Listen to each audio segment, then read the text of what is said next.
Imagine trusting someone with your life, only to realize they were hiding a deadly secret. What would you do? This is the story of Emma Clarke, a small-town teacher whose seemingly ordinary life unraveled into a web of lies, betrayal, and tragedy. So be sure to hit subscribe and like this video.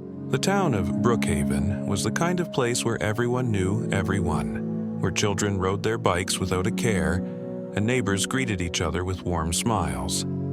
Emma Clarke had lived there her entire life. She was the picture of stability, a beloved high school teacher, active in her community, and engaged to her high school sweetheart, Ryan Hall. To those who knew her, Emma was living the dream. Ryan was charming and successful, working as a regional manager for a tech company. The couple's upcoming wedding was the talk of the town. But beneath the surface of their idyllic life, something darker lurked, something that even Emma couldn't see. On a crisp October morning, Emma arrived at school, her usual cheerful demeanor slightly dampened. A cryptic, unsigned note had been left on her windshield earlier that day. It read, "You don't know him like you think you do. Be careful." At first, she brushed it off as a cruel joke. Brookhaven was safe. The people were kind. Who would leave such a thing? Still, the note lingered in her mind throughout the day. Was someone playing a prank, or was there something she didn't know? That evening, as she shared dinner with Ryan, she debated whether to tell him about the note. He seemed perfectly normal, laughing at his own jokes, talking about work, and asking about her students. How could someone so attentive and caring possibly have secrets? But just as she was about to bring it up, her phone buzzed with a text message from an unknown number. "Check his computer tonight." Emma's stomach dropped. She excused herself from the table, her heart pounding as she stepped into the kitchen to compose herself. Who was sending these messages? And why were they so insistent?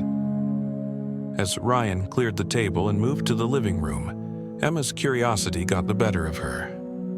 She felt a wave of guilt, but reminded herself that if Ryan had nothing to hide, there would be no harm. She quietly opened his laptop, her hands trembling as she typed in the password she'd seen him use countless times. The screen lit up, and what she found would change her life forever. The desktop loaded with familiar folders, photos, work documents, and a folder labeled Wedding Plans. At first glance, everything seemed ordinary, but Emma's eyes were drawn to another folder buried among the clutter, one with a peculiar name, Project Haven. Her heart raced as she clicked it open. Inside were dozens of files, some spreadsheets, others encrypted documents, but it was the images that stopped her cold. They were surveillance photos, photos of her. Emma gasped, her hand covering her mouth as she scrolled through the images. There she was, walking to her car after work, sitting on her porch reading, even sleeping in her bed. Each photo was time-stamped and meticulously organized. Then she noticed something even more unsettling. The surveillance didn't stop at her. There were photos of other women, many of them strangers, but a few she recognized as people from Brookhaven. Her pulse quickened as she opened a file labeled Targets. It contained detailed profiles of these women, names, ages, routines, and chilling notes like high risk but manageable or approachable perfect candidate. Emma's name was at the top of the list with the note, Acquired long-term asset. Suddenly, Ryan's voice echoed from the living room. "Hey babe, everything okay in there?" Emma slammed the laptop shut, her breath hitching. "Yeah," she called out, trying to sound calm. "Just checking a recipe for tomorrow."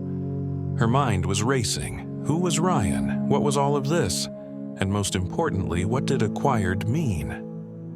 As she rejoined him on the couch, Ryan looked at her with his usual warm smile.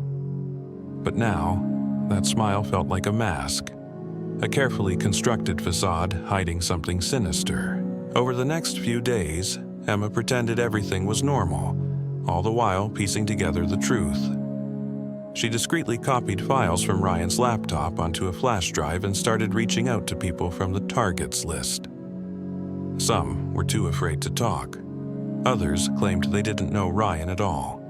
But one woman, a former colleague of his named Lisa, broke down in tears the moment Emma mentioned his name. "Get out," Lisa warned. "He's dangerous. He's not who you think he is." Emma pressed for more details, but Lisa refused to say anything else. Then, late one night, Emma woke to the sound of her phone vibrating. A text message flashed on the screen. "You're running out of time. He knows." Her blood ran cold. She glanced at Ryan, asleep beside her, and felt the walls closing in. What would she do? Who could she trust? The following evening, Emma couldn't shake the feeling that something was off.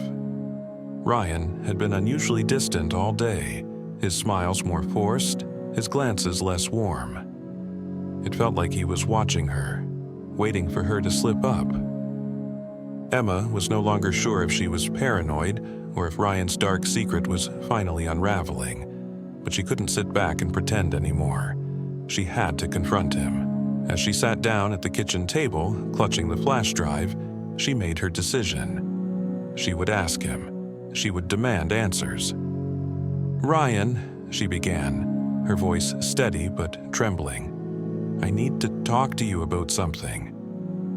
He looked up from his phone, his brow furrowed, but he didn't respond. Emma took a deep breath. "I found your folder, the one on your laptop, the one with my name in it, and the others." Ryan's eyes darkened in an instant. His jaw clenched as he stood up, but Emma didn't back down. She placed the flash drive on the table, her finger resting on the button to open it. "What is this, Ryan? What is Project Haven?" For a moment, silence filled the room. Ryan took a step closer, his voice low and almost too calm. "You don't understand, Emma. This isn't what you think." Her heart pounded as she stood up, her legs shaking. "Then explain it to me. Why were you watching me? Why are you targeting these women? What did you mean by long-term asset?" Ryan's face twisted, and for the first time, Emma saw the true man behind the mask. "I didn't want you to get involved, but now that you know, there's no going back." He lunged at the table, reaching for the flash drive, but Emma was quicker. She backed away, clutching it tightly in her hand. Before Ryan could react, there was a loud knock on the door. It was sharp, insistent, and it made both of them freeze. "Emma, open up!" a voice called from the other side. Ryan's eyes widened in panic and his face turned pale. "Don't open it," he hissed, stepping toward the door, but Emma didn't hesitate. She ran to the door and swung it open, revealing two detectives from the local police department, their faces grim. "Ryan Hall," one of them said, stepping forward. "You are under arrest for the stalking and abduction of several women in this town." Ryan recoiled, as if the floor had fallen out from beneath him. He tried to turn and run, but the officers were faster, quickly restraining him. Emma stood frozen, her mind racing, as the full weight of the situation hit her. Ryan had been living a double life, using his charm and status to lure victims. Women he targeted for reasons no one could have guessed. But now, as he was led away in handcuffs, the truth was undeniable. But the case didn't end there. Emma later learned that Ryan was only a part of something much larger, an underground network of organized crime that specialized in exploiting vulnerable women. His involvement, along with others in Brookhaven, had remained hidden for years. And just when Emma thought the nightmare was over, the phone rang again. This is just the beginning. If you think Emma's story was chilling, you won't believe the case we're diving into next. The story of a mastermind who manipulated a whole city and the shocking secrets that are still hidden beneath the surface. Click the next video on screen, where we uncover the truth about a true crime documentary that'll leave you speechless.